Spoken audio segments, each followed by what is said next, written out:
கர்த்தருடைய நாமத்திற்கு மகிமை உண்டாவதாக.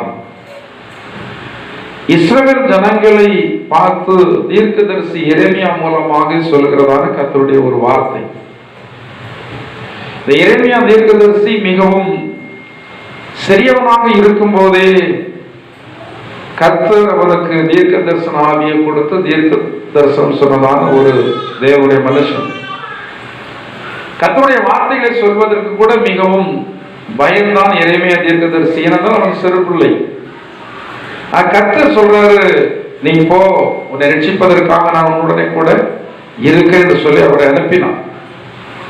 இந்த ஜனங்களை பார்த்து அவர் சொல்கிறதான வார்த்தையிலே மிக முக்கியமான வார்த்தை, என் ஜனங்கள் 2 தீமைகளை செய்தார்கள்.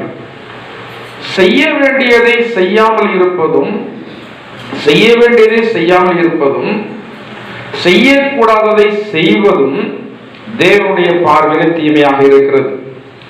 இங்க சொல்லப்படுகிற ஒன்று, ஜீவ தண்ணீர் ஊற்றாகிய தேவனை விட்டுட்டாங்க, அது தீமை. அதற்கு அடுத்தபடியாக அவர்கள் தங்களுக்கென்று தண்ணீர் நிற்காத வெடிப்புள்ள தொட்டிகளை என்ன செய்தார்கள்? உண்டாக்கி கொண்டார்கள். ஜீவ தண்ணீரை விட்டு விடுதல் என்றால் என்ன? ஜீவ தண்ணீர் நம்முடைய ஆண்டவராகிய இயேசு கிறிஸ்து. நீங்கள் வாசித்து பார்க்கும் போது சங்கீதத்தினுடைய புத்தகம் 42ஆம் அதிகாரம் 1ஆம் வசனத்தில் தாவீது சொல்லுகிறார், இந்த ஜீவ தண்ணீருக்காக என்னுடைய ஆத்மா இயங்குகிறது என்று சொல்லி அதில் சொல்லி இருக்கிறார். வாசிங்கள். மானானது நீரோடைகளை வாஞ்சித்து கதறுவது போல தேவனே என் ஆத்மா உம்மை வாஞ்சித்து கதறுகிறது. இந்த ஜீவ தண்ணீருக்காக இந்த தாவீதுடைய ஆத்மா இயங்குகிறது, கதறுகிறது. எதற்கு அவமானப்படுத்தி சொல்லப்பட்டிருக்கிறது என்றால், மான்கள் நீரோடைகளை வாஞ்சித்து கதறுவது போல. இந்த மான் தன் நீருக்காக வந்து அது அலையும் போது தூரத்துல காணல் நீர் அதற்கு நீர் போல தெரியும், அது அங்கே ஓடும், அங்கே தண்ணீர் இருக்காது. திரும்ப அங்கிருந்து இங்கே பார்க்கும் போது இங்கே காணல் நீர் நீர் போல தெரியும், இங்கே ஓடும். அது தண்ணீர் கிடைக்கிறதான வரைக்கும் அது அலைந்து கொண்டே வந்து இருக்கும்.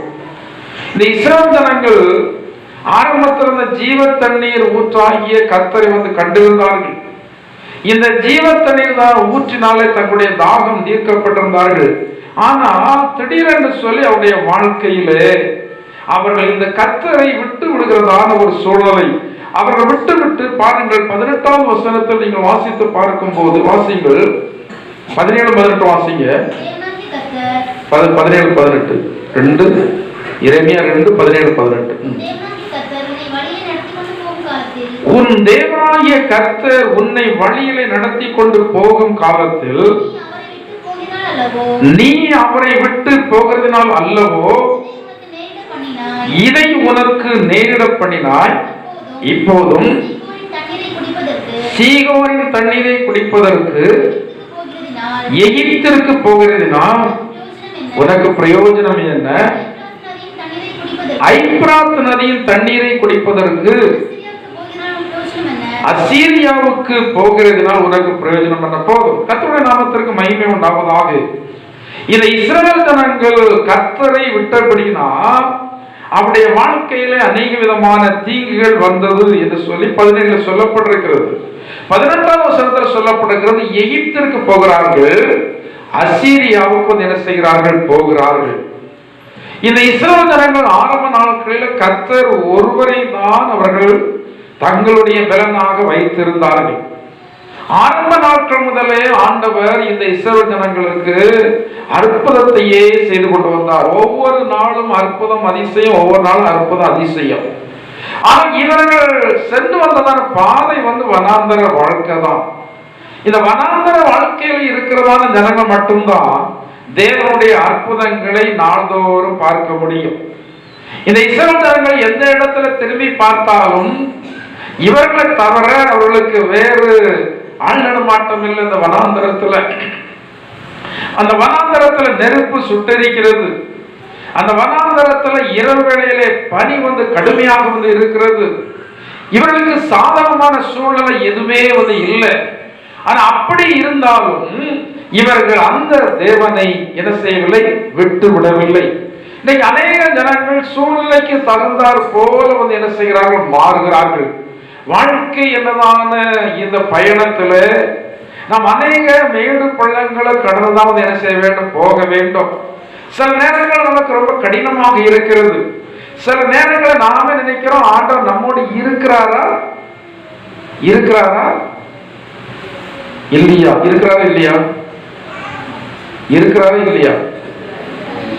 அதை கூட சொல்வதற்கு உங்களுக்கு சத்தம் வந்துக்க. இருக்கிறார் என்றா அவர் இல்லாவிட்டாலும் பக்கத்துல வந்துடுவார். இருக்கிறார் அப்படின்னா அவர் இருந்தாலும் தூரத்துல இருக்கிறார். விசுவாச வார்த்தை, அந்த கம்பீரமான ஒரு வார்த்தை உங்களிடத்துல ஆண்டவரை பக்கத்துல வந்து வர வைக்கும்.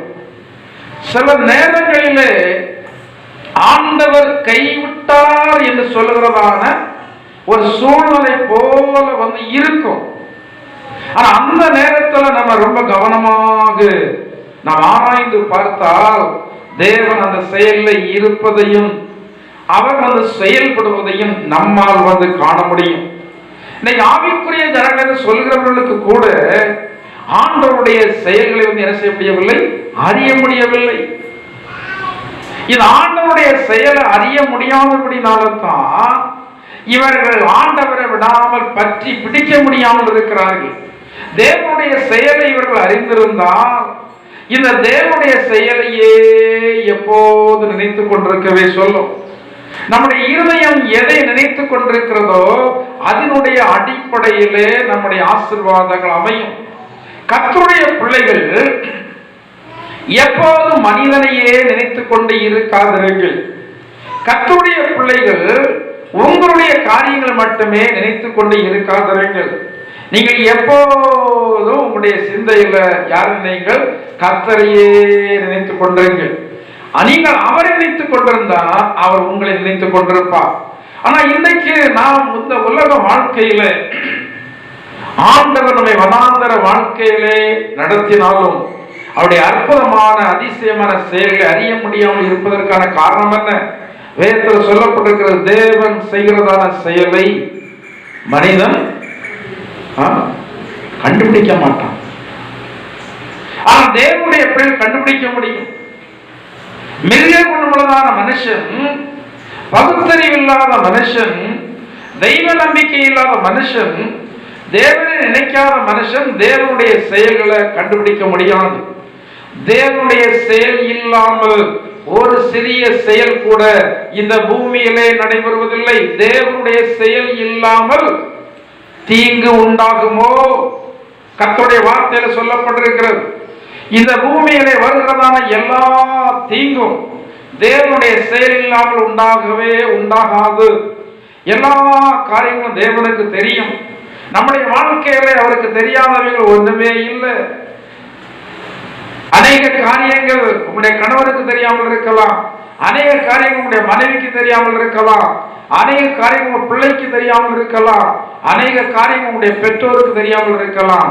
ஆனா எல்லா காரியத்தையும் அறிந்தவர் யார்? என்ன எப்படி பார்த்திருக்கே, மண்ணு கூட கொஞ்சம் தண்ணி விழுந்து அப்படி கரையும் போல இருக்கு. இது சோத்திரம். பிரசங்கம் யாருக்கு தான்? எனக்கு பிரசங்கம் தெரியும். என் வாழ்க்கைக்கு நானே வீட்டில் இருந்துக்கிறவா. பிரசங்கம் யாருக்கு? உங்களுக்கு. பிரசங்கத்தை கேட்டாதான் நான் பண்ணுவதில் என்ன இருக்கு அர்த்தம். பிரசங்கம் பண்ணுறதுதான் எனக்கு தெரியுது. பிரசங்கம் உங்களுடைய மைண்ட் வந்து என்ன செய்யல போகலன்னு எனக்கு தெரியுது. இப்ப டக்குன்னு ஒரு ஆராதனை பண்ணணும்னு சொல்லி மியூசிக்கை போட்டு ஒரு பாட்டை பாட்டுனா எல்லாம் சேர்ந்து என்ன செய்யும்? பேய் ஆடும், எல்லாரும் சேர்ந்து ஆடுவோம். கர்த்தருடைய வார்த்தை தேவனுடைய பிள்ளைகளுக்கு மிக முக்கியமானது. ஏன்னா வேதத்தில் சொல்லப்பட்டிருக்கிறது, இந்த வேத வசனத்தை ஒருவன் உட்கொள்வான் ஆனால் அவனுடைய வாழ்க்கை பரலோக ராஜ்யத்திற்கு அடுத்ததான ஒரு வாழ்க்கையாக மாறுவது மட்டுமல்லாமல் இந்த பூமியில அவன் அதிகமான நன்மைகளை வந்து சுதந்திரித்துக் கொள்வான். இந்த இஸ்ரவேல் ஜனங்கள் வனாந்தரத்துல கடந்து போனாலும் ஒவ்வொரு நாளும் தேவனுடைய செயல்களை அவர் கண்டுகொண்டே இருந்தார்கள். ஆக இப்படி அவர்கள் அதிசயமாய் நடத்தி வந்ததான தேவனை அவர்கள் திடீரென்று சொல்லி வந்து என்ன செய்தாங்க, விட்டுட்டாங்க. அந்த ஆண்டவர் அவர்களுடைய ஆதி நாட்களுடைய கிரியைகளை அவர் அந்த நினைவு கொடுக்க 2ஆம் வசனத்தை நீங்கள் வாசித்து பார்க்கும் போது எரேமியா 2:2 சொல்லப்பட்டிருக்கிறது.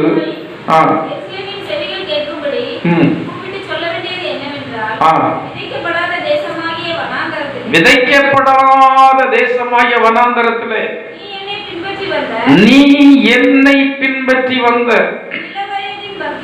உன் இள வயதின் பக்தியையும் நீ வாழ்க்கைப்பட்ட போது உனக்கு இருந்த நேசத்தையும் நினைத்திருக்கிறேன் என்று கர்த்தர் சொல்லுகிறார். ஏன் உங்களுடைய வாழ்க்கையிலே இப்போது நீங்கள் ஆண்டவரை விட்டு கொண்டு இருந்தாலும், எதற்காக ஆண்டவர் பெரிய அளவுக்கு உங்களை வந்து தண்டிக்காமல் நடத்தி வருகிறார் என்றால், உங்களுடைய இள வயதின் பக்தியை ஆண்டவர் நினைத்திருக்கிறார். இள வயதுடைய பக்தி என்றால் என்ன?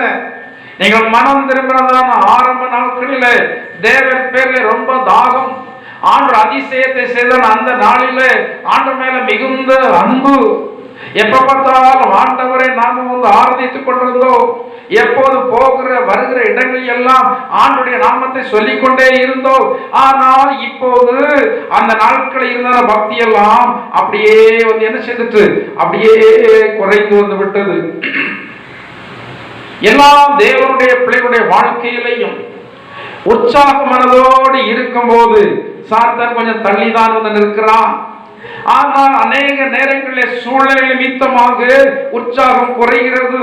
சில காரியங்களை எதிர்பார்க்கிறோம், அது நடக்கவில்லை, அது தடைபடுகிறது, அது தாமதமாகிறது. உடனே நம்முடைய வாழ்க்கையில உற்சாகம் என்ன செய்கிறது, குறைந்து போய் விடுகிறது.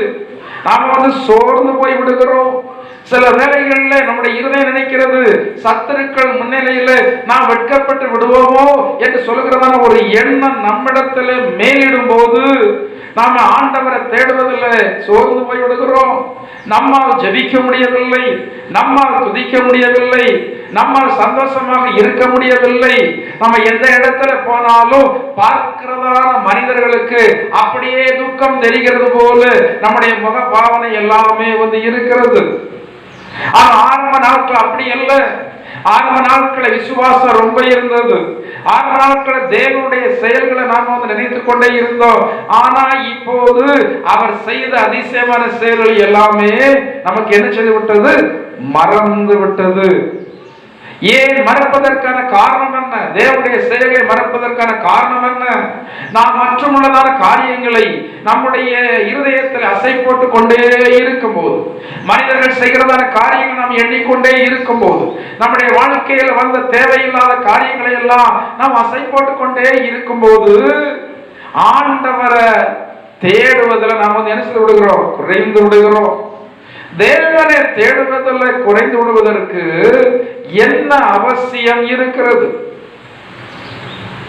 ஆண்டவர் இஸ்ரவேல் ஜனங்களை பார்த்து சொல்லுகிறார், நீ என்னை மறப்பதற்கு நான் உனக்கு என்ன கேடு செய்தேன், நான் உனக்கு என்ன கேடு செய்தேன், நான் நல்லதை தான் செய்து கொண்டிருக்கிறேன். ஆண்டவர் சொல்றாரு, நான் எப்போது உங்களுக்கு நல்லதையே செய்து கொண்டிருக்கிறேன், நன்மையே செய்து கொண்டிருக்கிறேன். நம்ம நன்மையெல்லாம் அனுபவித்து பழகிட்டோம். ஆனால் சில பெரிதான நன்மைகள் வருவதற்கு சில சிறிய கஷ்டத்தின் வழியிலே ஆண்டவர் நடத்துகிறார். ஆனா அந்த சிறிய கஷ்டத்தை என்ன செய்ய முடியல, ஏற்றுக்கொள்ள முடியவில்லை. வேதத்துல எந்த எந்த தேவனுடைய பிள்ளைகள் அவர்கள் நீதி நிமித்தம் துன்பப்பட்டார்களோ அவர்களை எல்லாம் அவருடைய நீதி கைவிடவே இல்லை. எனவே தான் வேதத்தில் சொல்லி இருக்கிறது, நீதி நிமித்தம் துன்பப்பட்டால் நீங்கள், உங்களுடைய வாழ்க்கையில துன்பம் வருகிறது, எது நிமித்தம் வருகிறது? நீங்கள் செய்த தவறுதல் நிமித்தமா, இல்லாவிட்டால் மற்றவர்களுக்கு செய்த தீமை நிமித்தமா? எது நிமித்தமாக உங்களுக்கு தீமை வருகிறது? நீங்கள் செய்த நீதி நிமித்தமாக உங்களுக்கு தீமை வந்தா சந்தோஷப்பட்டு என்ன செய்ய, கனி கூறுங்க. ஒரு நபருக்கு நீங்க நன்மை செய்றீங்க, ஆனா அவங்க தான் உங்களுக்கு குழி வெட்டிட்டு இருக்காங்க, நல்லா தெரியுது உங்களுக்கு.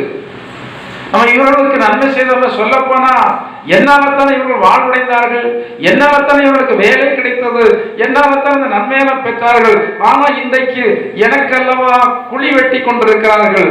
கவலைப்படாதாங்க. அந்த குழி யாருக்காக வெட்டப்படுகிற குழி? யாருக்காக வெட்டப்படுகிற குழி? யாருக்கு? பைபிள சொல்லி இருக்கிறதோ, படுகுழியை வெட்டி ஆழமாக்கினான், தான் வெட்டின. நீங்க தள்ளுவதற்கு முயற்சி பண்ணவே வேண்டாம். அது நம்முடைய வேலை இல்லை. நமக்கு கேடு செய்கிறத, ஜனங்களுக்கு கேடு செய்கிறது நம்முடைய வேலையே இல்லை. நீங்கள் அதை நினைத்து கொண்டு இருப்பீர்கள் என்றால் உங்களுடைய ஆத்மா கெட்டு போயிடும். ஒவ்வொரு மனுஷன் செய்கிறத தீமையை தூக்கி தூர போட்டுட்டு அதை நினைத்தே பார்க்காதிருங்க. கர்த்தர் பார்த்துக் கொள்வார் என்று சொல்லி சிந்தை அதன் மேல் வைக்காதவாறு, நம்முடைய ட்ராக்கை மாற்றாதவாறு, நான் ஆண்டவருக்கு நேராக வைத்திருக்கிற ட்ராக்ல தொடர்ந்து போய்கொண்டே இருப்போம். ஆண்டவர் தான் ஏற்கனவே சொல்லித்தார. இதற்கு ஒரு தீர்க்கதரிசனம் தேவையே இல்லை. தேவனுடைய பிள்ளைகளோடு போராடுகிறவங்க எல்லாம் இல்லாம போயிடுவாங்க. ஆண்டவர் ஏற்கனவே சொல்லிட்டாரு. நீங்கள் ஆண்டுடைய பிள்ளைகளாக இருப்பது உண்மையானால் அது நடந்தே தீரும். ஸ்பெஷலாக ஒரு தீர்க்கதரிசனம் நமக்கு தேவையில்லை.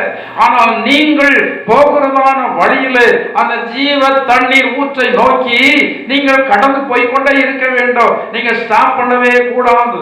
உங்களுடைய சத்துருக்களை ஆண்டவர் பார்த்துக் கொள்ளுவார். அதை குறித்து நீங்கள் நினைத்தே பார்க்க வேண்டாம். இன்னைக்கு நிறைய பேர் இரவும் பகலும் யாரை குறித்தே நினைக்கிறாங்க? சத்துருவை குறித்தே நினைக்கிறாங்க. எது நடந்தாலும் உடனே எதுன்னு தான் சொல்லிடுவாங்க. எப்போதும் யார் நம்ம சொல்லணும்?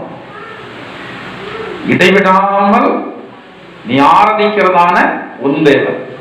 அப்ப இடைவிடாமல் கர்த்தருடைய நாமத்தையே நாம் மகிமைப்படுத்தணும். சாத்தானுக்கு வெயிட்டு கொடுக்க வேண்டாம், துன்மார்க்கருக்கு வெயிட்டு கொடுக்க வேண்டாம், மற்றவர்களான மனிதர்களுக்கு நாம மதிப்பு கொடுக்க வேண்டாம். அவைகள் எல்லாவற்றையும் நாம் உதறி தள்ளிவிட்டு இவ்வளவு திரளான சாட்சிகள் வேதாகமத்தில் இருக்கும்போது நாம் ஏன் அதை நம்பாமல், அதை விசுவாசிக்காமல் மற்ற காரியங்களை இருதயத்தில் போட்டுவிட்டு ஆண்டவருடைய சமூகத்தை விட்டு நாம் விலக வேண்டும்? ஆண்டவர் விட்டு விலகுவதற்கு அவர் நமக்கு எந்த துரோகமுமே பண்ணவே இல்லை, இனிமேல் அவர் பண்ண மாட்டார். ஆனால் மற்ற ஜனங்கள் நினைக்கிறது போலவே நாம் சேவிக்கிறதான வல்லமை உள்ள தேவனை குறித்து மிகவும் குறைவாக நாம் மதிப்பிட்டு கொண்டு இருக்கிறோம். ஆண்டவருடைய பிள்ளைகளாகிய நாம் ஜீவ தண்ணீர் ஊற்றாகிய கர்த்தரை எந்த நிலையில விட்டுவிடவே கூடாது. காலங்கள் மாறும், சூழ்நிலைகள் மாறும், மனிதர்கள் மாறுவார்கள், எல்லாம் மாறி போய்கொண்டேதான் இருக்கும். காண்கிறவைகள் எல்லாமே மாறும். காணாத ஆண்டவர் ஒருவர் மட்டும் அவர் மாறவே மாட்டார். உங்களிடத்தில் ஆண்டவர் அன்பாய் இருக்க அன்பாகவே இருப்பார். இரண்டாம் வேதத்தில் சொல்லி இருக்கிறது, தேவன் அன்பான தேவன் என்று சொல்லி மட்டும் சொல்லவில்லை, தேவன் அன்பாகவே இருக்கிறார். எல்லா மனிதர்கள் மீதும் அவருக்கு என்ன இருக்கிறது? அன்பு இருக்கிறது.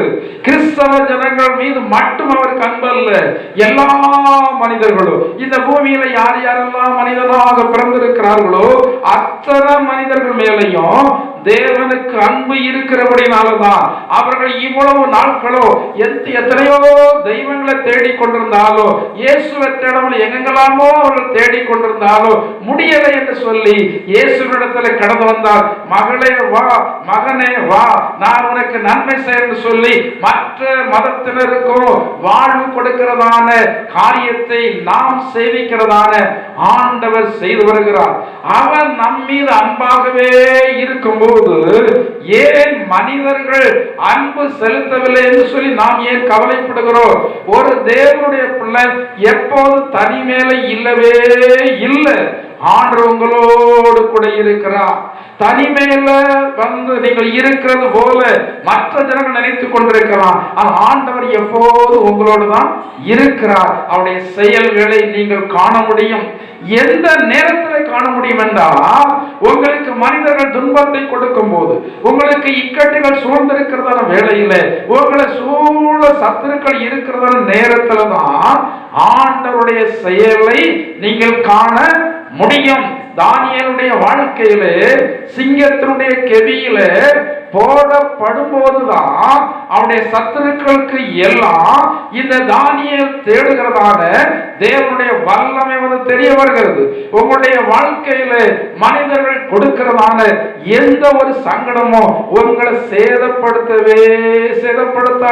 வேதத்தில் சொல்லப்பட்டிருக்கிறது அல்லவா, அவைகள் ஒன்றுமே உங்களை சேதப்படுத்தாது. ஆனால் அவைகள் நம்மோடு போராடுகிறது. மனிதர்கள் நம்மோடு போராடுகிறார்கள். வேதத்தை விட்டு விலகுகிறதான துன்மார்க்கர் நீதிமான்களோடு போராடி கொண்டேதான் இருப்பார்கள். இன்றைக்கும் கிறிஸ்தவ மார்க்கத்தில் இரண்டு விதமான ஜனங்கள் இருக்கிறாங்க. துன்மார்க்கர் வேற எங்கேயோ இருக்கிறார்கள் என்று சொல்லி நினைத்துக் கொண்டிருக்க வேண்டாம். துன்மார்க்கர் எங்கேதான் இருக்கிறார்கள்? சபைக்குள்ளே தான் இருக்கிறார்கள். எப்படி தோட்டத்திற்குள்ளே நாம் பயிரிடும் போது களைகள் இருக்கிறதோ அதே போல சபைக்குள்ள என்ன இருக்கிறது? களைகள் இருக்கிறது. களைகளாகிய துன்மார்க்கர் வந்து இருக்கதான் செய்கிறார். அவைகளை செய்தது யார்? அவைகளை விதைத்தது யார்? வேதத்தில் சொல்லப்படுகிறது, சத்துரு அந்த காரியங்களை செய்தான். சத்துரு அந்த காரியங்களை செய்தாலும் நாம் அதை டிஸ்டர்ப் பண்ணக்கூடாது என்று சொல்லி வேதத்தில் சொல்லப்பட்டிருக்கிறது. ஆண்டவர் சொல்றாரு, நியாய தீர்ப்பு வருகிறதான வரைக்கும் அதை என்ன செய்ய? வளர விடு, அது வளரட்டும். ஏனென்றால் அநேக சபைகளிலே துன்மார்க்கரை சுத்தி சில நீதிமான்கள் இருக்கிறாங்க. இந்த துன்மார்க்கன் வந்து நல்ல பெரிய மரமாக வளர்ந்திருக்கிறான். இந்த பக்கத்தில் இருக்கிற நீதிமன்றங்கள் சிறிய மரம் போல இருக்கிறார்கள். இந்த பெரிய மரத்தை புடுங்கும் போது பக்கத்தில் இருக்கிறதான மற்ற பயிர்களும் பாதிக்கப்படுகிறது. எனவே ஆண்டவர் சொல்கிறாரு, அவைகள் என்ன செய்யட்டும்? இருக்கட்டும். தேவனுடைய நியாய தீர்ப்பு நாள் என்று சொல்லி ஒன்று வரும்போது அவர் சொல்றாரு, அவைகளை கட்டுக்கட்டாக கட்டணும். எதற்கு அதை கட்டணும்? அக்கினிக்கு இரையாக அது வைக்கப்பட்டிருக்கிறது. அந்த துன்மார்க்கர் எல்லாம் அக்கினிக்கு இரையாக தான் போவார்கள். சபைக்குள் இருக்கிறார்கள் என்பதற்காக ஆண்டவர் கண்சாடையாக விடுகிறது இல்லை. எதற்காக சபையில் வைத்திருக்கிறார்? நீங்கள் போதனையை கேட்டு இந்த வருடத்தில் ஆயில் என்ன திரும்பணும்? மனம் திரும்ப வேண்டும். மாப்பு நாட்கள் என்பது, மன்னிப்பு நாட்கள் என்பது 4 வருடங்கள். இந்த 3 வருடம் இருந்து இது எதை கிடக்கிறது? தோட்டத்தை கெடுத்துக் கொண்டிருக்கிறது.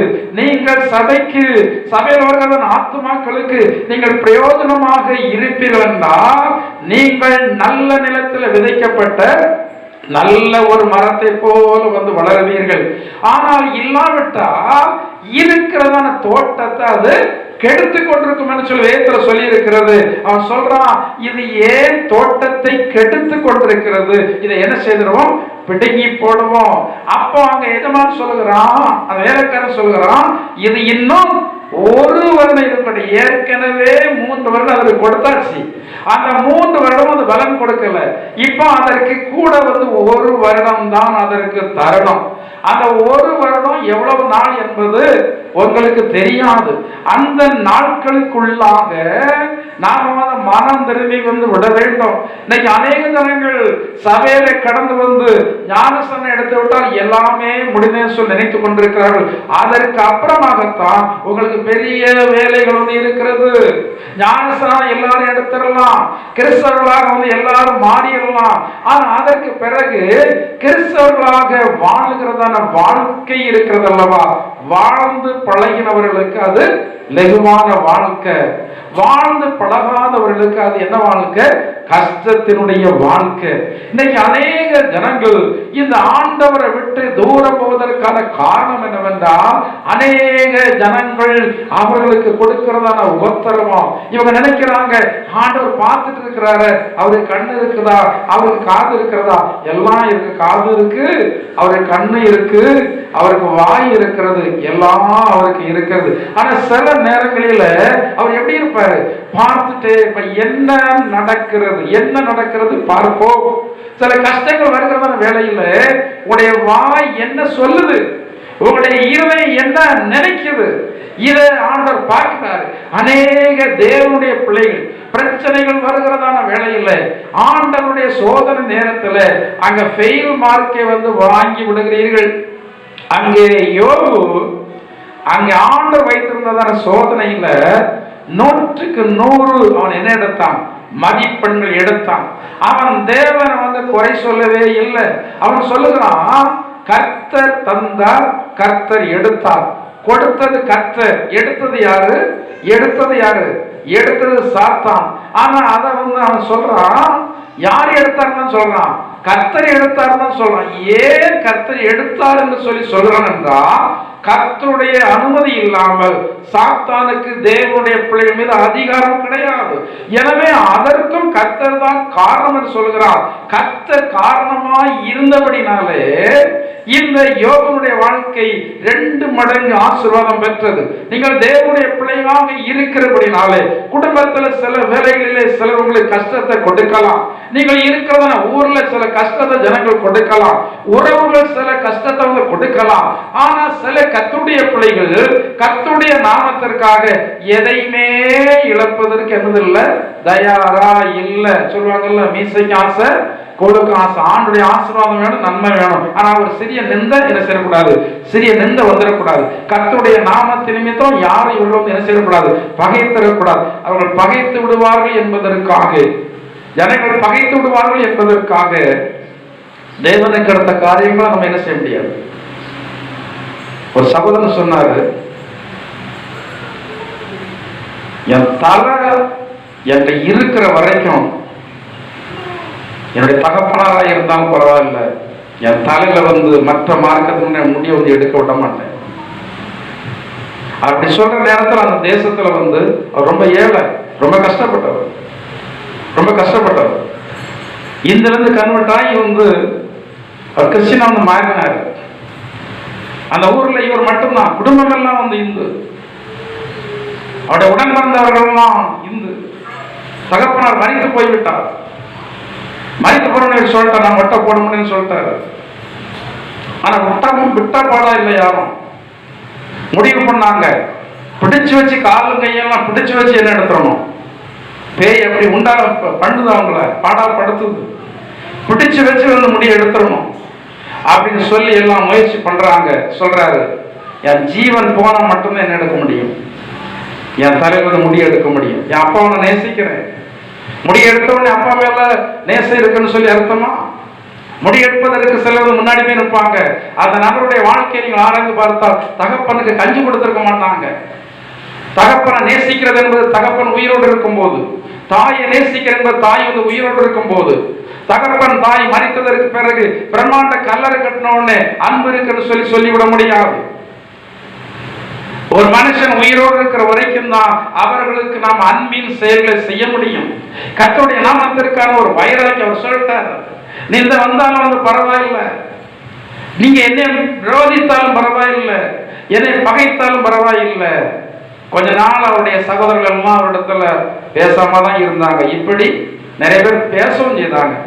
இவன் ஒரு மனுஷனா, இவங்க அப்பா மறித்து போயிருக்கிற, இப்படி மொட்டை போடாம இருக்கிறானேன்னு சொல்லிட்டு அவர் காது கேட்க நிறைய பேர் பேச கவலைப்படவே இல்லை. ஆண்டவருடைய நாமத்தின் நிமித்தம் அந்த நிந்தையெல்லாம் வாங்கினாரு. எப்போதுமே ஒரு தேவனுடைய பிள்ளைய தேவையில்லாம ஒரு மனுஷன் நிந்தித்தால் ஆண்டவருக்கு பொறுக்காது, அவருக்கு வைராக்கியம் பயங்கரமா வரும். வேதத்துல சொல்லப்பட்டிருக்கிறது அல்லவா, ஆவியானவர் நமக்காக வைராக்கிய வாஞ்சவராய் இருக்கிறார். ஆனா அந்த நிலைகள் எல்லாம் நாம் கடந்து போவதில்லை.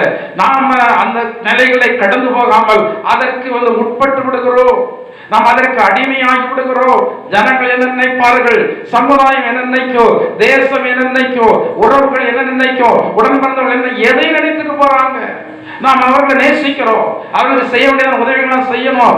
ஆனால் கர்த்தருடைய வார்த்தைக்கு விரோதமான காரியங்களை செய்வதற்கு நாம் உடன்பட்டால் கர்த்தருடைய ஆசீர்வாதம் நமக்கு என்ன செய்யாது, வராது. எந்த இடத்துல நீங்கள் நிந்திக்கப்படுகிறீர்களோ அந்த இடத்துல தேவன் உங்களை வைராக்கிய வாஞ்சவராய் இருந்து உயர்த்த வேண்டுமானால் கர்த்தருடைய நாமத்தின் நிமித்தம் நீங்க பாடுபடுவதற்கு இடம் கொடுங்கள். இந்த முக்கியமான வேளையில நீங்கள் ஆண்டவரை விட்டு விடுகிறீர்கள். நீங்கள் ஆண்டவரை விட்டு மனிதர்களோடு சேர்ந்து விடுகிறீர்கள். கர்த்தருடைய வார்த்தைகளை பார்க்கிறோம். மோசே என்று சொல்லுகிறதான மனுஷன் சொல்லுகிறான், கர்த்தருடைய பட்சத்தில் நிற்கிறவர்கள் யார் என்று சொல்லும் போது அங்கே லேவி கோத்திரமும் சிமியோன் கோத்திரமும் தான் இந்த கர்த்தருடைய பட்சத்தில் நின்றார்கள். வேற எந்த கோத்திரம் நிற்கவில்லை. இதுல முந்தி லேவி என்னபடினாலே அதை ஆண்டவர் எடுத்து எழுதுகிறார். காலமெல்லாம் ஆசாரியத்துவப்பட்டோ இந்த லேவியருடைய சந்ததிக்கு வந்தது என்று சொல்லி வேதாகமத்தில் சொல்லப்பட்டிருக்கிறது. ஆண்டவருடைய நாமத்தின் நிமித்தம் நீங்கள் அனுபவிக்கிறதான சிறிதான கஷ்டங்களுக்கு பெரிதான ஆசீர்வாதங்கள் ஆண்டவர் கொடுப்பார்.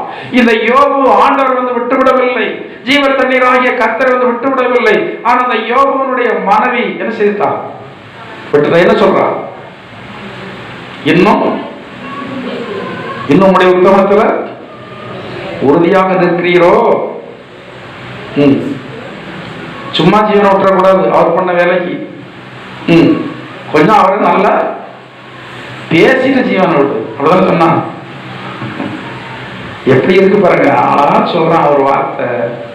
தேவனிடத்துல நன்மையை பெற்றதான எனக்கு யோபுக்கு தெரியும், அவர் விசுவாசித்திருக்கிறதா கர்த்தர் யார் என்பது தெரியும். அவர் விசுவாசித்திருக்கிற கர்த்தர் யாருன்னு தெரிந்தபடினால்தான் இதுவும் நன்மைக்காக தான். ஆண்டவர் எனக்கு தீமை செய்ய மாட்டார். அது யோபு உறுதியான ஒரு நம்பிக்கை உள்ளவனாக இருந்தார்.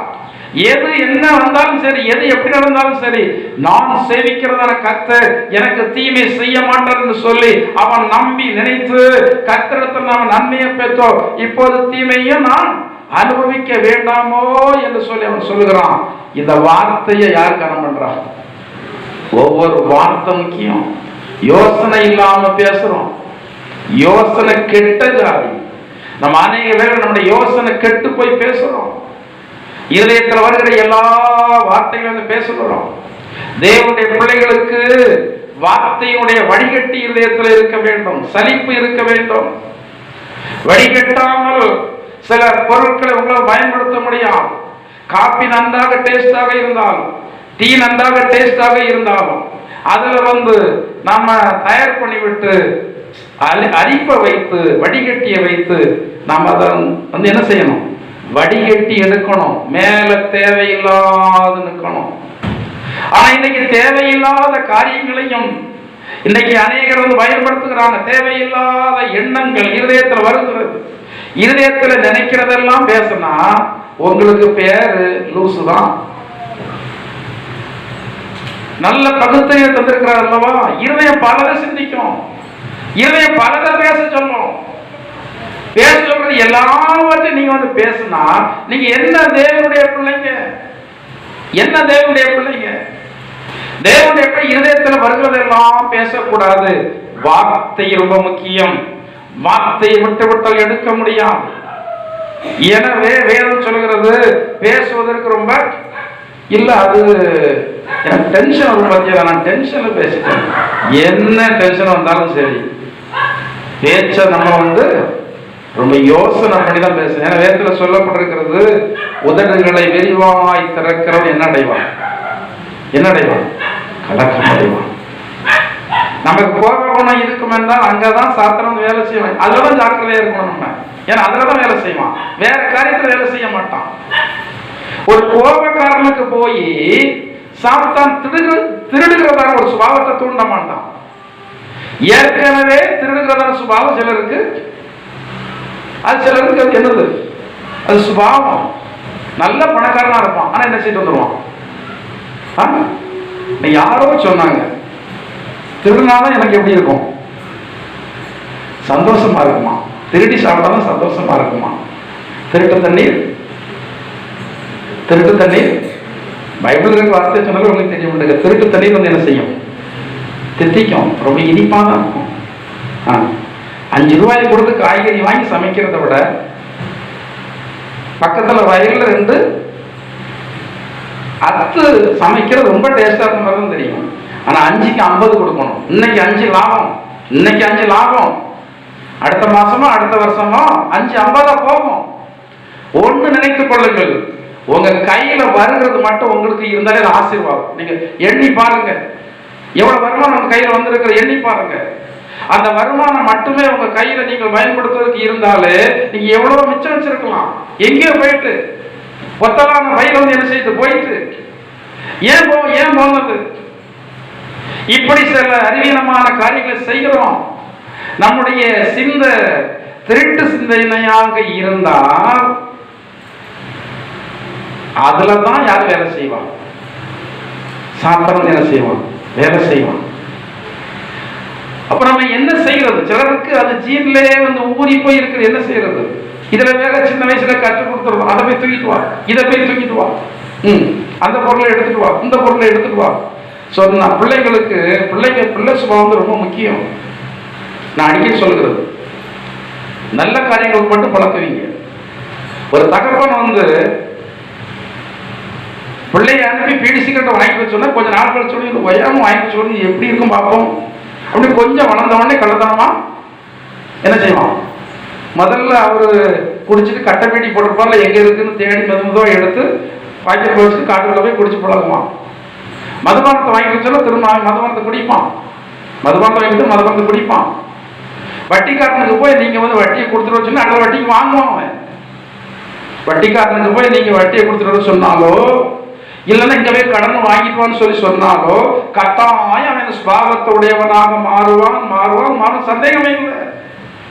என்றால் முதியவர்கள் சொல்லி வச்சிருக்கிறாங்க, இளமையின் பழக்கம்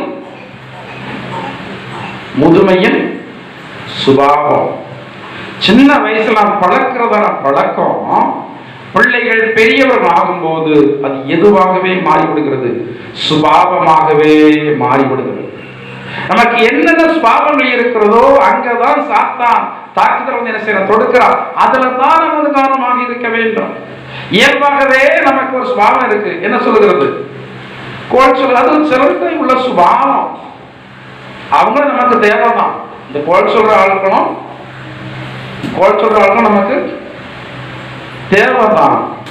ஏதாவது காரியத்தை விளம்பரம் பண்ணணும்னா நீங்க அவங்ககிட்ட சொல்லி இதை யார்கிட்டையும் சொல்லாதுன்னு சொல்லியிருக்க. நீங்க விளம்பரமே பண்ணா அவங்களே விளம்பரம் பண்ணிட்டு வந்துடுவாங்க எல்லாத்தையும். ஏன்னா அவங்களுக்கு இதயத்துல ஒண்ணுமே கிடக்கு. அது ஒரு சுபாவம். எந்தெந்த சுபாவங்கள் இருக்கிறதோ அதுலதான் சாத்தான் வந்து உங்களுக்கு தோன்றுதல் கொடுப்பா. சரி, அப்ப உங்களுடைய இருதயத்துல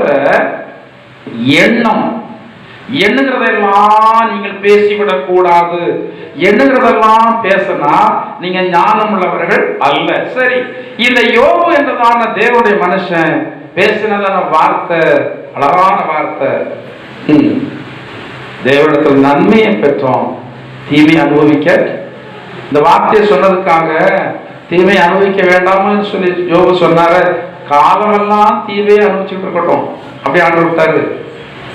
சீக்கிரத்துல அவருடைய வாழ்க்கையை சேர்த்து வாழ்க்கையினுடைய தரம் உங்களை வைத்திருக்கிறாரா? வைத்திருக்கலையா? என்ன வைத்திருக்க நான் சொல்றேன். நான் நினைச்சதுக்கு மேல வைத்திருக்கேன்னு சொல்றேன். எனக்கு வர்றதுக்கு மேல வைத்திருக்கேன்னு சொல்றேன்.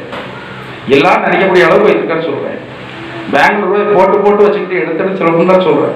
எல்லாரும் சொல்றாங்க எங்க இருந்தா இவருக்கு ரூபாகிறதோ வீடை போட்டு தான் செய்வாரு. ரூபாய் இருக்குன்னு கண்டுபிடிச்சிடக்கூடாதுல்ல. ஆனால் வேற டக்குன்னுலாம் வீட்டு வேலைய என்ன செய்ய மாட்டாரு, முடிக்க மாட்டாரு. 1 கோடி ரூபாய் பணம் வந்திருக்கு, பேங்கில் போட்டு வச்சிருக்காரு. எப்படியெல்லாம் ஜனங்கள் ஒரு நாள் ஒரு ஆள் சொல்லிட்டு மேனேஜர் என்கிட்ட அவர் அக்கௌண்ட் எடுத்து காமிச்சாரு. இவங்கிட்ட போய் காமிக்காரு மேனேஜர். கணவன் அக்கௌண்ட் மனைவியத்தை காட்டக்கூடாது, சட்டவிரோதம். கணவன் அக்கௌண்ட் எவ்வளவு ரூபா இருக்குன்னு ஒரு மனைவி போய் பேங்க்ல போய் கேட்ட சொல்ல மாட்டாங்க. உங்க அக்கௌண்ட் புக்கை கொண்டாந்து நீங்க யாருன்னு கேட்பாங்க, சொல்ல மாட்டாங்க. சொல்லக்கூடாது, சட்டம் அப்படி சொல்லுது, வங்கியினுடைய சட்டம் அப்படி சொல்லுது. அப்படி இருக்கிற வேலையில இந்த சுந்தரராஜபுரத்துல பாஸ்டரா இருக்கிறவங்க பாஸ்டருடைய அக்கௌண்ட மேனேஜர் எடுத்து காட்டி முன்னாடி காட்டி இவர் அக்கௌண்ட்ல எத்தனை லட்சம் ரூபாய் கிடக்கு, சாரி எத்தனை கோடி ரூபாய் கிடக்கு, 1 கோடி ரூபாய் கிடக்குன்னு காட்டிட்டாங்க. அதையும் நம்புறதுக்கு ஒரு அத ஜனங்கள் எப்படியெல்லாம் என்ன செய்யறாங்க, நினைக்கிறதெல்லாம் எப்படியெல்லாம் வந்து பேசுறாங்க. ஜனங்கள் எதுவும் நினைப்பாங்க, எதுவும் பேசுவாங்க. அதை பேர் நமக்கு அக்கறை வேண்டாம். நாம பேசுகிறதான வார்த்தையில ஆண்டவர் என்ன நினைக்கிறாரா, நாம பேசுகிறதான வார்த்தையில ஆண்டவர் மகிழ்ச்சி அடைகிறாரா. உங்களுடைய வாயை ஞான வழங்க தருவது என பைபிள சொல்லப்பட்டிருக்கிறது. உன்னத பாட்டில் சொல்லப்பட்டிருக்கிறது, அவள் வாயிலிருந்து என்ன ஒழுகிறது அப்படிதானே இருக்கு பைபிள். தேர் ஒழுகிறதுனால என்ன வார்த்தை இருக்கு. இனிமையா நீங்க நினைக்கணும். நான் ஒரு நபர்கிட்ட 4 வார்த்தை பேசினா அவங்க அந்த வார்த்தையில சந்தோஷப்பட நினைக்கும். போய் அங்க உட்கார்ந்து பட்டைய குத்துக்கள் போல வந்து என்ன செய்யக்கூடாது, பேசிடக்கூடாது. எங்க உட்கார்ந்து இருக்கோம், யாரை பார்த்து இருக்கிறோம், யார்கிட்ட பேசிட்டு இருக்கோம். நோயாளி இடத்துல போய் பேசும்போது ரொம்ப இப்படிதான் பேசணும், ரொம்ப கவனமா தான் பேசணும். அங்க போய் இருந்து இப்படிதான் ஒருத்தருக்கு இருந்து சரியாயிரும் சரியாயிரும் டாக்டர் சொன்னா டக்குன்னு ஜீவன் போயிட்டு இந்த வார்த்தையை அங்க போய் சொல்றது. அவர் அப்ப வந்து கொஞ்சம் பயந்து இருப்பா டாக்டர் சொன்னதை வச்சு.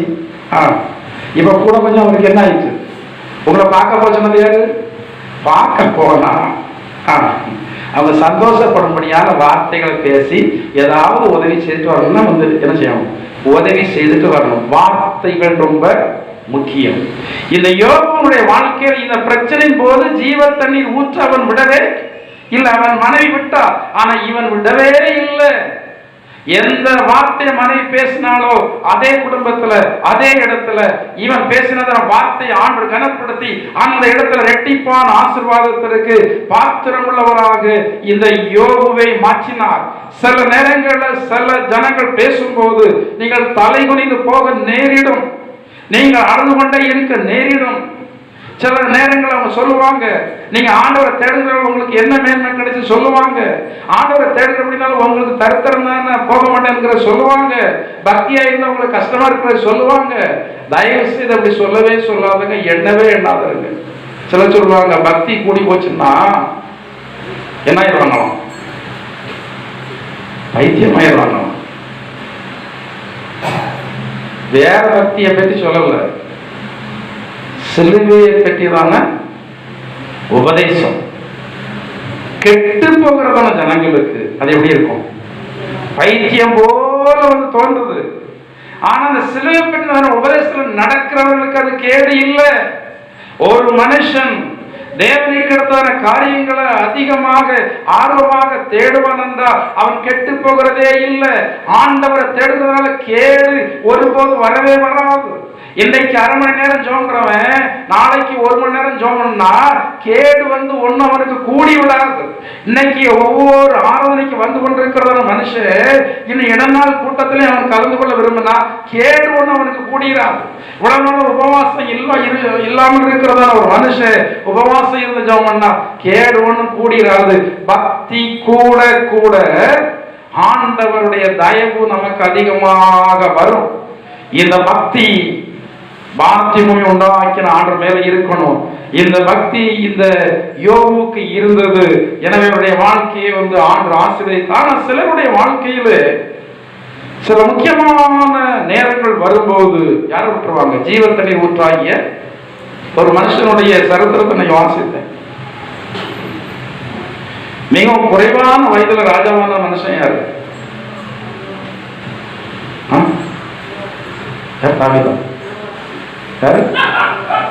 மிகவும் குறைவான வயது. சரி, பேர் தெரியல விட்டுரும். குறைவான வயது எத்தனை வயது, எத்தனை, 7 வயது.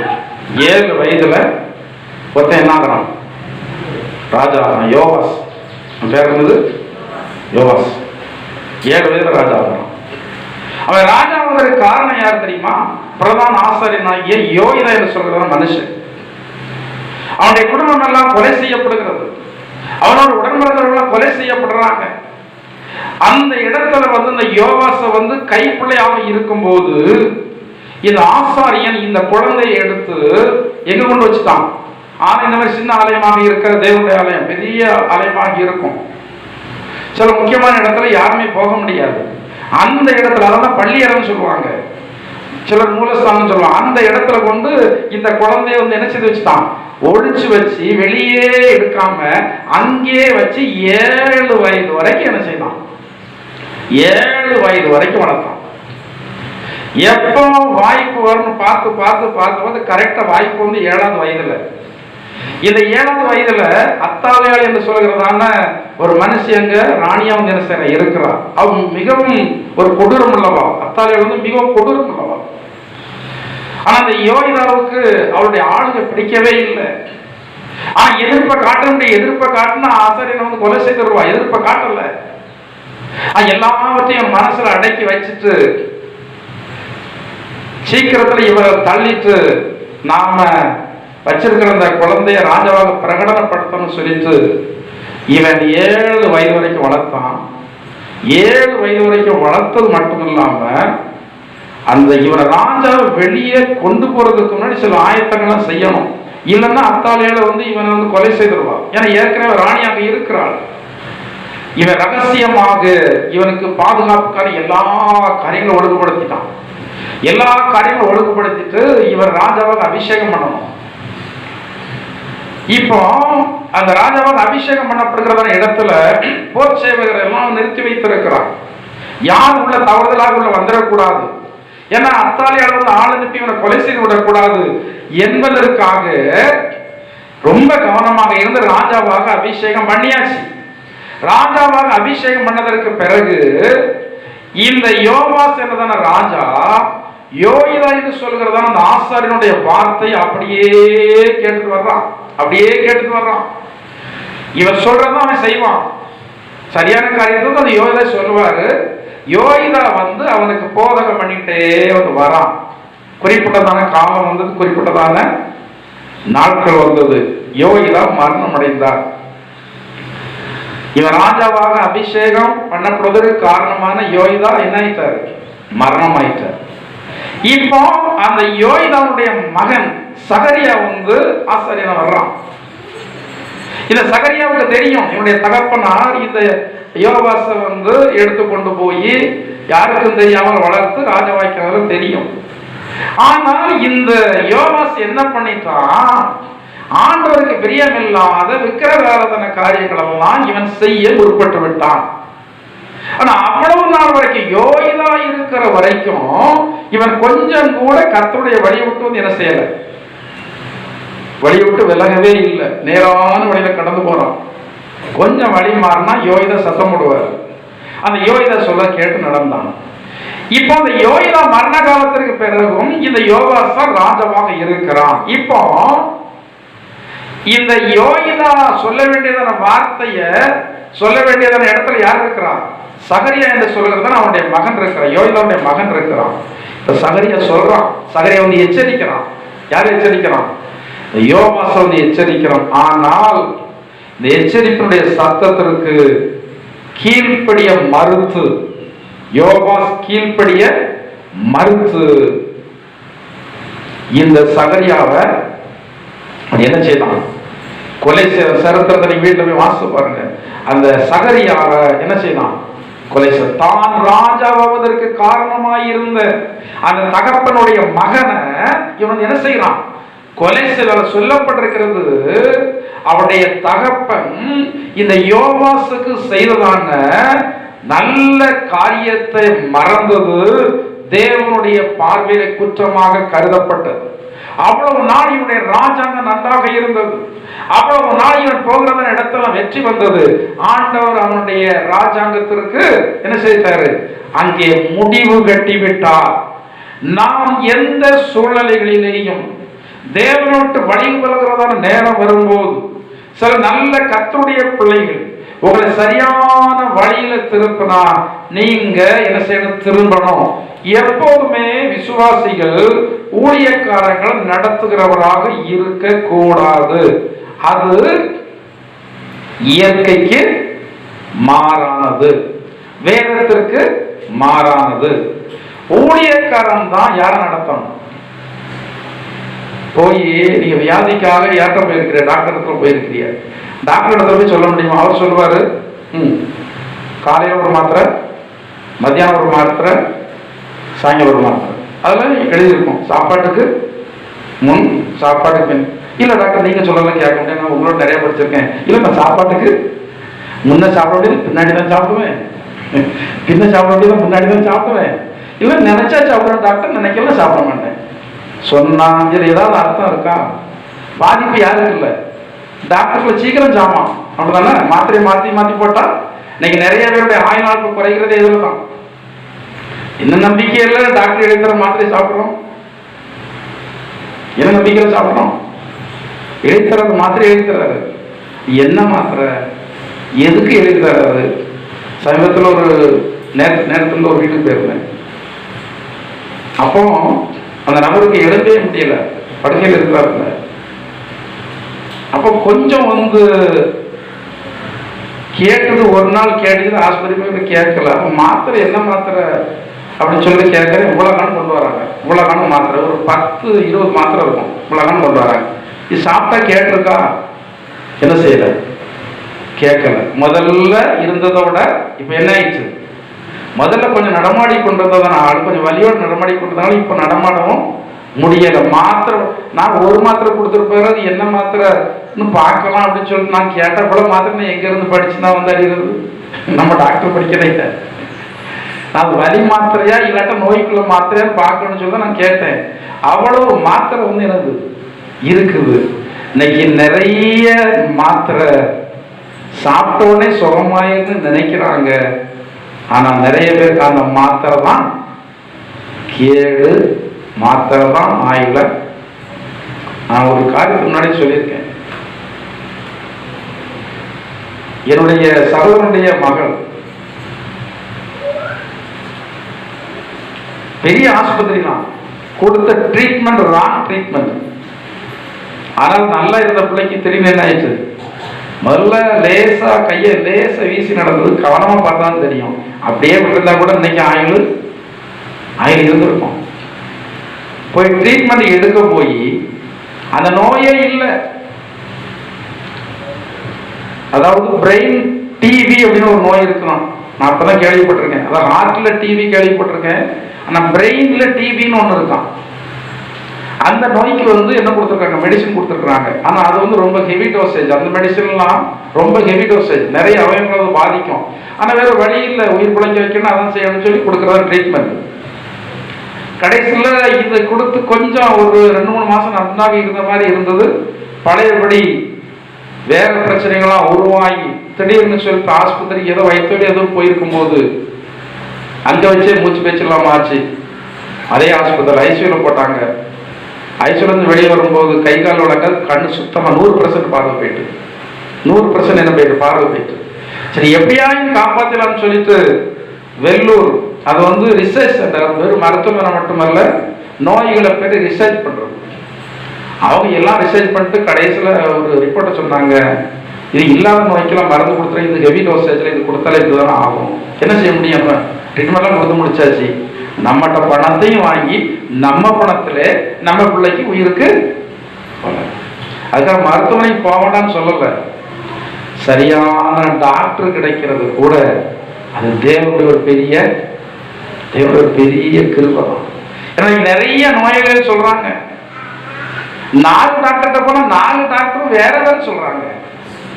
ஒரு டாக்டர் சொல்றாரு இந்த பிரச்சனைன்னு, ஒரு டாக்டர் சொல்றாரு இல்ல இந்த பிரச்சனையே கிடையாது, இல்ல இந்த பிரச்சனை அப்படிங்கிற, இன்னொரு டாக்டர் இந்த பிரச்சனை சொல்றாரு. 4 விதமா சொன்னா அந்த நோயாளி என்னதான் பண்ணுவாரு? எந்த டாக்டர் சொல்றத கேட்க? அப்படிதான் இருக்கு. இன்னைக்கு சொல்லணும் அப்படிதான் இருக்கு. தெய்வ நம்பிக்கை இருந்தால், அந்த கர்த்தர் பேர்ல நமக்கு நம்பிக்கை இருந்தால், பேரர்களாக இருந்தாலும் நம்ம திசை மாறி போவதற்கு ஆண்டவர் நிறைய சாட்சிகளை என்னால் சொல்ல முடியும். சாட்சி சொல்லி நான் நேரத்தை வீணடிக்க விரும்பவில்லை. ஜீவ தண்ணீர் ஊற்றை விடுவது நமக்கு தேவனிடத்துல பாவம் செய்வதற்கு ஏதுகரமானது. எனவே ஜீவ தண்ணீர் ஊற்றி விட்டு விடக்கூடாது. ஒருவே வாசனம் முடிக்கலாம். யோவான் சுவிசேஷம் 4வது அதிகாரம் 14வது வசனத்தை வாசிங்க.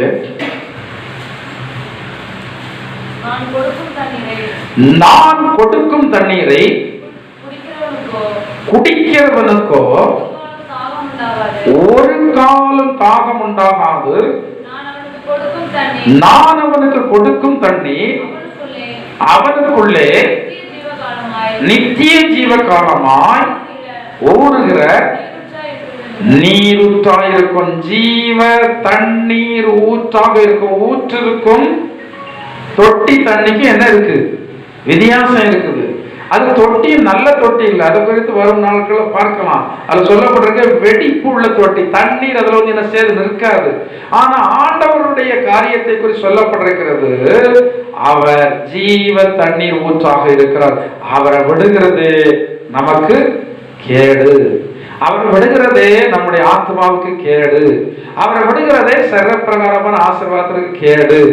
அவரை விட்டு விலகாமல் அமையிருப்போம். எனவே சொல்லப்பட்டிருக்கிறது, நீங்கள் அவரை விட்டு விட்டால் அவர் உங்களை தேவனோடு மனுஷனோடு போராடிட்டு இருக்க மாட்டேன். ஏன்னா ஆண்டவர் சொன்னாரு, என்னுடைய சாயலாகவே நான் உங்களை உண்டாக்கி இருக்கிறேன். மனுஷனுக்கு என்ன இருக்கு? சுயாதீனம் ஒண்ணு இருக்கு. இந்த சுயாதீனம் கர்த்தருடைய வார்த்தைக்கு உட்பட்டு நாம கட்டுப்பட்டு இருக்கிறோம், அவ்வளவுதான். ஒரு கணவன் மனைவி இருக்காங்க. ஆனா இந்த கணவன் மனைவிக்கு கட்டுப்பட்டவன் தான். எதனால கட்டுப்பட்டவன்? பிரமாணத்தினால கட்டுப்பட்டவன். பிரமாணம் சொல்லிச்சு, ஒருவருக்கொருவர் நீங்க அன்பு பாராட்டும் கீழ்ப்படிஞ்சிருக்க. பிரமாணம் சொல்லுகிற ஒரே காரணத்திற்காக ரொம்ப கோப குணம் உள்ளதான கணவன்மாரு கூட, ரொம்ப சிங்கத்தை போல கெச்சிக்கிறதான கணவன்மாரு கூட ஆட்டுக்குட்டி மாதிரி மனைவி சொன்னா கூட போயிட்டே இருக்காங்க. இவனா இப்படி போறான், அப்படிலாம் இருப்பான், பயங்கரமா இருப்பாரு. கல்யாணத்துக்கு முன்னாடி என் பொண்டாட்டி முன்னாடி எப்படி போறாங்க சொல்றாங்க. என்னத்தினால அடிக்க முடியாதா? இங்க இருக்க மாப்பிள்ளைக்கு மனைவி அடிக்க முடியுமா? அடிக்க முடியாதா? எல்லாரும் மாப்பிள்ளமா நல்லா தான் இருக்காங்க, ஒன்றும் நோஞ்சா இல்லை, அடிக்க முடியும். ஆனா அடிக்க மாட்டாங்க. ஏன் அடிக்க மாட்டாங்க? பிரமாணம் சொல்லுது மனைவிய சொந்த சரீரமாக என்ன செய்யணும், பார்க்கணும். அதே மாதிரி சில மனைவிய கணவன் அடிக்கணும்னா என்ன செய்வாங்க? அடிச்சிருவாங்க. ஆனா அடிக்க முடியுமானாலும் என்ன செய்வதில்லை. சிலர்லாம் மனைவிமா நல்லா போல்ட்டா இருப்பாங்க, மாப்பிள்ள ரொம்ப சின்ன பையனா இருப்பான். சொல்லுவாங்க, கையில பிடிச்ச தட்டிக்கிட மாட்டாடேன்னு அந்த காலத்துல சொல்லுவாங்க. அப்படிலாம் பேசுவாங்க. அவ கையில பிடிச்ச இவன் நான் சின்ன வயசுல பார்த்துருக்கேன். ஒரு மாப்பிள்ள பெரிய குடிகாரன், எப்போதும் குடிச்சிட்டே இருப்பான். ஆனா நம்ம மனைவி வாரணைக்கு போத எங்க தெரியுமோ தெரியாது, தெரிஞ்சிடும் உடனே. ஏன்னா நானே பார்த்துருக்கேன். தெருவில் அலம்பல் பண்ணிக்கணும்னா முடிய பிடிச்சி தர இழுத்துட்டு போவான். அவனால ஒன்றும் பண்ண முடியாது. அவன் உடம்புறந்தவங்க ஒன்றும் கேட்க முடியாது. இழுத்துட்டு போறது யாரு? இழுத்துட்டு போய் உட்கார வச்சு 2 குடம் தண்ணியை ஊற்றி, தண்ணியை ஊற்றினா தெரிஞ்சிருமா, தண்ணியை ஊற்றி போதையை தெளிச்சு வீட்டில் கெட மனசா அவர் செய்து நல்ல காரியம் தான். ஆனா நல்லா இருக்கிறதான மாப்பிள்ளைக்கு ஒரு கிறிஸ்தவ ஒரு பெண்ணு இந்த மாதிரி காரியங்களை செய்யறதே இல்லை. ஏனென்றால் பிரமாணம். அதே மாதிரி பிள்ளைங்க, சில பிள்ளைங்க நினைச்சா அப்பாவை அடிச்சிடலாம். சில பிள்ளைங்க பார்த்தாலே அப்பாவுக்கு என்ன செய்யறாரு, அடிச்சுக்கணும் அப்படின்னு பயப்படக்கூடிய அளவுக்கு இருக்கு. சத்தியத்துக்கு கட்டுப்படி அடிக்க மாட்டான். தகப்பன் நோஞ்ச மாதிரி இருந்தாலும், இவன் நல்ல ஜிம்முக்கெல்லாம் போய் பாடியெல்லாம் மெயின்டைன் பண்ணி வச்சிருந்தாலும், ஆனா தகப்பனை என்ன செய்ய மாட்டான், கை நீட்ட மாட்டான். பெற்றோரை தூசிக்கிறவனுடைய தீபம் தூசிச்சாலே அணைஞ்சிருவாங்க. அப்புறம் கை நீட்டா எங்க வழங்க முடியும்? ஒரு தாய் தகப்பனை கை நீட்டா எப்படி வழங்க முடியும்?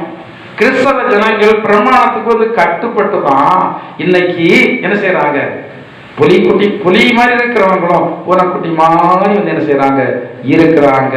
இதுதான் என்ன வாழ்க்கை? கிறிஸ்தவ வாழ்க்கை.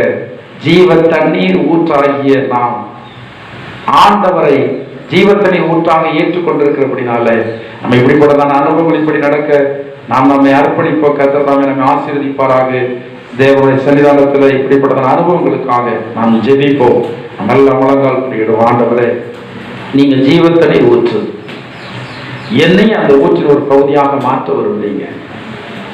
எனவே ஜீவ தண்ணீர் ஊற்றாகி நீங்க எனக்குள் பாய்ந்து வருகிறபடினாலே அது எனக்குள் நித்திய காலமாய் ஊறுகிறதான நீரூற்றை போல இருக்கும் என்று விசுவாசிக்கும். ஆண்டவர், என்னையும் ஒரு நீரூற்றாய் மாற்றுங்க. பிரதான நீரூற்றாய் இருக்கிறதா நீங்க என்னை ஒரு கிளை நீரூற்றாய் மாற்றுங்க. ஆண்டவரே, இதற்கு நான் இதை ஒப்புக் கொடுக்கிறேன். உண்மை நான் விட்டு விடக்கூடாது, நம்மை விட்டு விலகி விடக்கூடாது. ஆண்டவரே, இதற்கான கிருபையை தாருங்க, இதற்கான கிருபையை தாருங்க என்று சொல்லி ஆண்டவரிடத்துல ஒப்புக் கொடுப்போம். ஹல்லேலூயா. கர்த்தாவே, நாங்கள் நன்றியோடு சோதரிக்கிறோம். கர்த்தர் நல்லவர், கர்த்தர் பெரியவர், கர்த்தர் பரிசுத்தமுள்ளவர். ஜீவ தண்ணீர் ஊற்றாகிய இயேசுவே, நாங்கள் நன்றியோடு சோதரிக்கிறோம். ஹல்லேலூயா, ஹல்லேலூயா. ஜீவ தண்ணீரே, ஆவியானவரே, பற்றாத நதியாக மாறும் போதகரே, ஜீவ தண்ணீரே, ஆவியானவரே, வற்றாத நதியாக மாறு போதகரே, போதகரே வறுமையா, போதகரே வற்றாத ஜீவ நதியாக, வற்றாத ஜீவ நதியாக, ஜீவ தண்ணீரே ஆவியானவரே, வற்றாத நதியாக, போதகரே ஜீவ தண்ணீரே ஆவியானவரே, வற்றாத நதியாக மாறு போதகரே, போகும் இடமெல்லாம் ஆரோக்கியமே, சேரும் இடமெல்லாம்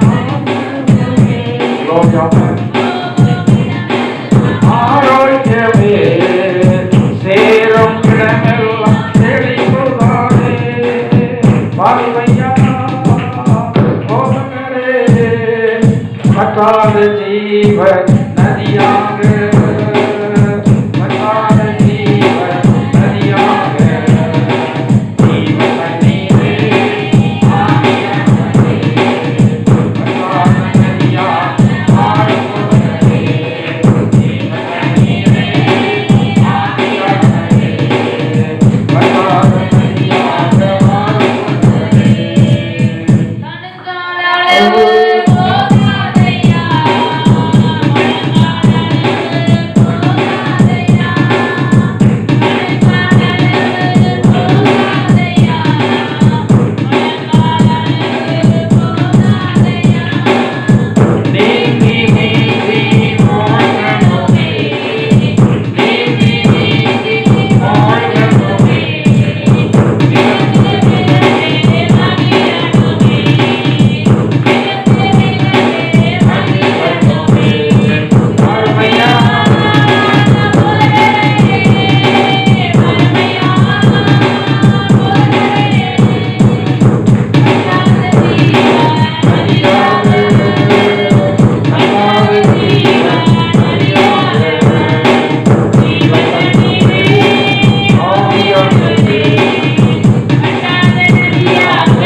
கர்த்தாவே, ஜீவ தண்ணீர் ஊற்றாய் இருக்கிறதான ஆண்டவராய் இயேசு கிறிஸ்துவே, நீங்கள் எங்களோடு இருக்கிறீங்க. நாங்கள் உம்மை விட்டு விடாதபடி கர்த்தாவே சூத்திரமான உம்மோடு இருக்கும்படி கர்த்தர் எங்கள் ஒவ்வொருவருக்கு கிருபை தர வேண்டுமாறு ஜெபிக்கிறோம். ஹல்லேலூயா. உம்மை நன்றியோடு ஸ்தோத்திரிக்கிறோம். எங்கள் அன்பின் பரலோக பிதாவே, நல்ல இயேசுவே, மறுபடியும் உம்முடைய திருப்பாதத்திலே கடந்து வந்து உங்க நாமத்தை ஆராதிக்க கிருபை செய்தீங்க. ஆசீர்வாதங்கள் எங்கள் ஒவ்வொருக்கு தந்தீங்க. நாங்கள் நன்றியோடு சோத்திரிக்கிறோம். வார்த்தை கேட்ட உடைய பிள்ளைகள் வார்த்தையின்படி நடக்கத்தக்கதான கர்த்தர் தாமே கிருபை செய்ய வேண்டுமாறு ஜெபிக்கிறோம். ஜீவன் தண்ணீர் ஊற்றாகிய உம்மை எந்த சூழ்நிலைகளிலும் விட்டுவிடாமல் இருக்கத்தக்கதாக தேவன் தாமே ஒவ்வொருவருக்கும் ஜாக்கிரதையின் அனுபவத்தை கர்த்தர் கொடுங்க. ஆண்டவரே, வந்திருக்கிற எல்லாரையும் ஆசீர்வதிங்க. வரலாம் ஜனங்கள் வரநாளுக்கு அழைத்து வாருங்க. சமீபத்தில் தூரத்தில் இந்தியாவின் பல மாநிலங்கள் வெளிநாடுகள் இருக்கிற எங்களோட ஐக்கியப்பட்டிருக்கிற எல்லாரையும் கருத்தில் ஒப்புக் கொடுக்கிறோம். கொடிய வியாதிகளுக்கு எல்லாரையும் காத்துக் கொள்ளுங்க. எல்லாருடைய போக்குவரவு பிரயாணங்கள் எல்லாவற்றையும் கர்த்தர் பாதுகாத்துக் கொள்ளுங்க. பொல்லாத மனிதர்களுடைய சதி செயல் சதி வலைகள் எல்லாம் வச்சிருக்கோம். எல்லாரையும் காத்துக் கொள்ள வேண்டுமாறு ஜெபிக்கிறோம். ஆண்டவர், வரைய தாமதிக்குமானால் மறுபடியும் ஒரு முறை கூட உங்க சன்னிதானத்திலே கடந்து ஆராய்க்கிறவதாருங்க. வருகை இருக்குமாமே எதிர்கொண்டு வரத்தக்கதான ஜீவியத்தை தேவன் நாமே தந்து வழிநடத்த வேண்டுமா? இயேசுவின் நாமத்தால் ஜெபிக்கிறோம் ஜீவனுள்ள பிதாவே, ஆமென்.